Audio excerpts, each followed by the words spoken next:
క్రీస్తు యేసు ఘనమైన నామములో వీక్షకులందరికీ శుభములు. ఈ 40 దినాల ఉపవాస ధ్యానాలలో 19వ దినానికి చేరుకున్నాం. ఈ 19వ దిన ఉపవాస దిన ధ్యాన అంశం ఏంటి అంటే మత్తయి సువార్త 24వ అధ్యాయం 36 నుంచి 51 వచనాలు. మత్తయి సువార్త 24వ అధ్యాయం 36 నుంచి 51 వచనాలు. దీని సారాంశం ఏంటంటే ఎదురు చూడుము. మనం ఎదురు చూడాలి. ఎవరి కోసం? పరలోక పెండ్లి కుమారుడు కోసం మనం ఎదురు చూడాలి. యేసుక్రీస్తు ప్రభు యొక్క రెండవ రాకడ కొరకు మనం ఎదురు చూడాలి. 36వ వచనంలో చూస్తే ఆ దినమును గూర్చి ఆ గడియను గూర్చి దేవదూతలకైనను కుమారునికైనను తెలియదు, ఎవరికి తెలియదని బైబిల్ సెలవు. కేవలం తండ్రికి మాత్రమే తెలుసు, తండ్రి దేవునికి మాత్రమే తెలుసు. ఏ క్షణములో కుమారుడైన యేసుక్రీస్తు ప్రభు నా కుమారుడా వెళ్ళు అంటే ప్రభు వచ్చేస్తారు. ప్రభుకు కూడా తెలియదు ఏ క్షణంలో వస్తాడని. నేను చెప్పట్లేదు. 36 వచనం మత్తయి సువార్త 24వ అధ్యాయం 36వ వచనంలో రాయబడుతూ ఉంది. అయితే ఆ దినమును గూర్చి ఆ గడియను గూర్చి తండ్రి మాత్రమే ఎరుగును కానీ ఏ మనుష్యుడైనను పరలోకమందరి దూతలైనను కుమారుడైనను ఎరుగరు అని రాయబడతా ఉంది. అంత మాత్రమే కాదు, 37వ వచనంలో చూస్తే నోవహు దినములు ఎలాగుండెనో మనుష్య కుమారుని రాకడియు అలాగే ఉండును. నోవహు కాలంలో మీకు తెలుసు, అనేక సంవత్సరాలు 120 సంవత్సరాల పైగానే సువార్తను ప్రకటించాడు. నోవహు రండి రండి, జలప్రలయం వస్తుంది. అప్పటి వరకు జలప్రలయం అంటే ఏంటో మానవుడికి తెలియదు, వర్షం అంటే తెలియదు, తుఫాన్ అంటే తెలియదు. పోవాయా బాబు నీ మాటోడు వింటాను, ఎవ్వడు కూడా వినలా. నోవహు, అతని సతీమణి, అతని 3 కుమారులు 3 కోడలు 8 మంది మాత్రమే నమ్మి ఆ ఓడనెక్కి ఉన్నారు. జలప్రలయం అకస్మాత్తుగా వచ్చింది. ప్రపంచంలో ఉన్న అందరూ కూడా హతమైపోయినట్లు మనం చూస్తున్నాం.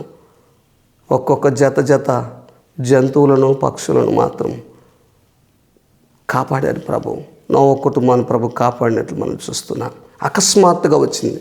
ముందే తెలిస్తే మనము జాగ్రత్త పడవచ్చు. కానీ తెలీదే, మనం ఎదురు చూడాలి. సమయం ముందే తెలిస్తే ఇంకొక గంటలో ప్రభు వస్తాడనగా అప్పుడు మన హృదయ శుద్ధిని కలగజేసుకొని ప్రభు దగ్గర పాపక్షమాపణ అడిగి పాపక్షమాపణ ప్రార్థన చేసి సిద్ధపడవచ్చు. కానీ ఇది అలా ఉండదు.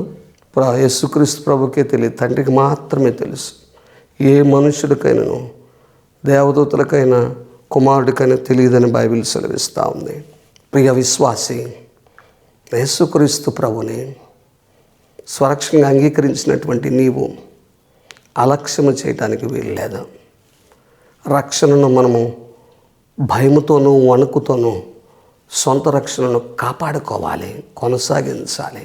క్రైస్తవ జీవితం, విశ్వాస జీవితము నీ ఇష్టానుసారము జీవించే జీవితం అయితే కాదు. ప్రభు అతి త్వరలోనే రాబోతున్నాడు. తీర్పు తీర్చడానికి ఈసారి రాబోతున్నాడు. రెండో రాకడలో ప్రభు సిలువేయబట్టడానికి రాబోట్లేదు, గుర్తుపెట్టుకో. మనల్ని కొనిపోవటానికి, తీర్పు తీర్చడానికి వారి క్రియల చొప్పున 2 కొరింథీ 5వ అధ్యాయం 10వ వచనంలో చూస్తే వారి క్రియల చొప్పున ఫలం ఇవ్వటానికి రాబోతున్నాడు. అది మంచిదైనను చెడ్డవైనను క్రియల చొప్పున ఫలాన్ని పొందుకోవటానికి మనము ప్రభుని ఎదుర్కోబోతున్నాం. కాబట్టి నీ చూపు ఎటువైపు ఉండాలంటే ప్రభు మీద మాత్రమే ఉండాలి. యేసుక్రీస్తు ప్రభు యొక్క మార్గంలోనే మనం నడుచుకోవాలి. ప్రభు హెచ్చరిస్తున్నాను. విశ్వాసానికి కర్త. హెబ్రీయులకు రాసిన పత్రిక 12వ అధ్యాయం 2వ వచనంలో చూస్తే పౌలు భక్తుడు ఒక మాట అంటాడు, విశ్వాసానికి కర్త, దాన్ని కొనసాగించు, యేసు వైపు చూస్తూ పరుగు పందెములు ఓపికతో మరి ఆ బహుమానము పొందవలనని ఓపికతో పరిగెత్తమంటాడు. కాబట్టి ప్రభు మార్గంలో నడుచుకుందాం.